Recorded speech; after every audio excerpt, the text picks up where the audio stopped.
Nayak Plastic Surgery focuses solely on facial cosmetic surgery. So we consider ourselves experts in rhinoplasty and also in surgery of facial rejuvenation. From the time you call in and have a detailed phone call and really understand what you're going to experience from a consultation, all the way through the consultation itself. We have specialists in preparing you for the surgery. We have specialists on the day of surgery itself. I am here to pursue rhinoplasty. It is something I have wanted to do my entire life. Really the biggest part is that it's just a little bit too big for my face. And I believe that Dr. Nayak can make it to where everything's in proportion again. My goal with the rhinoplasty is to make the nose no longer take center stage. In many people, the nose dominates or it's out of harmony with the rest of the face. The nose is too projected. Projection is the Pinocchio direction. It's too forward. She has the bump on the bridge and then it droops a little bit, except when she smiles, and she smiles all the time. What really bothers me the most about my nose is whenever I smile, it drops down, the tip drops down, and it's one of the things that kind of messes with my smile a little bit. What I intend to do for her is to support her nose so that it doesn't droop when it smiles, and then improve the relations between the bridge and her tip so that it all balances with the rest of her face. Dr. Nayak himself has just been so wonderful. He drew up exactly what I wanted, and he wasn't afraid to tell me that if I don't like what he draws, we try and go back to the drawing board ourselves, or I choose someone else. Not to try to sell the surgery, I do the imaging to really communicate this is what's reasonable and expectable, and do we have the same aesthetic? Do we have the same tastes? Right now it's just the perfect time in my life where I know that I'm doing this just for me and for no one else. And I'm really excited to start a new chapter of my life, hopefully with some more confidence, so that I don't have anything holding me back anymore. And I'm ready to jump in. Being a specialist practice, we're one of the few places where you can come in and really not leave the building. You come in, we do all the consultation work here. We have 2 accredited operating rooms on site. You get the surgery here, do your recovery, and you leave. And on the day of surgery, don't really even come through the lobby. It's very private, it's very secluded. I'm very, very excited. Of course, I have little nerves about going into surgery in general, but I'm very excited. I'm really excited to start the recovery process and deal with everything as it comes. Angela's a perfect rhinoplasty candidate. She's doing it for all the right reasons, and her nose really does, I think, take away from her eyes and her smile. We do all of our rhinoplasty under deep sedation. So we use a brain monitor. We know the patient is completely asleep and comfortable, but we don't have to have them so asleep that they use a breathing tube and a ventilator and all that kind of stuff. So no general anesthesia.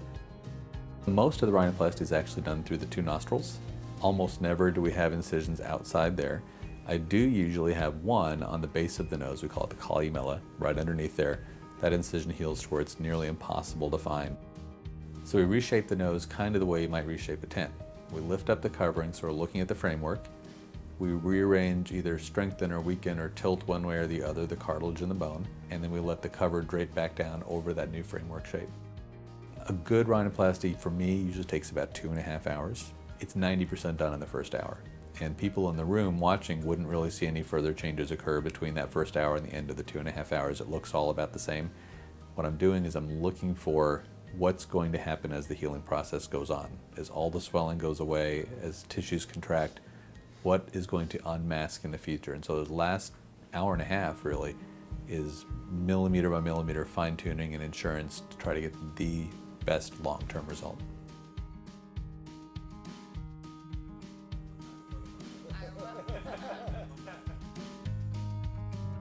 At 1 week, the part that people see kind of right away is the profile view. So 1 week when they see their profile, they can already tell the bump's gone, the tip is a lot prettier, so it's an exciting visit for that reason.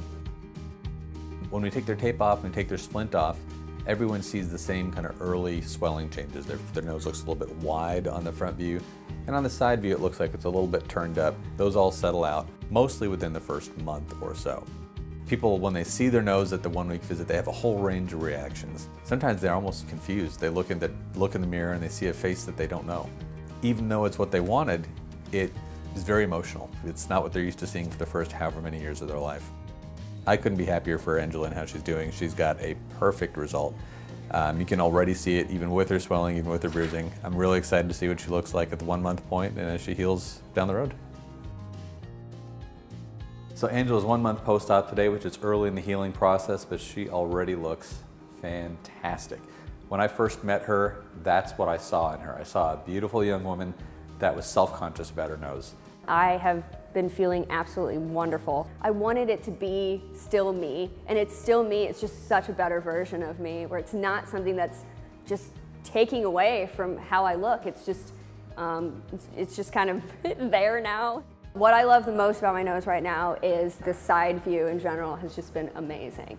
It's one of the things that I was so self-conscious about before. It's really just been a big confidence booster, and it's just like I said, I walk past the mirror and I'm like, oh my gosh, is that me? We do all these things to make people happy. We don't do the surgery because they're sick. We do the surgery because they're going to enjoy the outcome. And so when we get to the point where they're actually enjoying their new features, enjoying their new nose, that's what makes it worthwhile for me. Really, I'm just planning on taking it one step at a time, kind of getting back out there. I feel like it was holding me back for such a long time that I'm really excited to kind of just go out and be myself and not have anything hold me back anymore and just really be happy.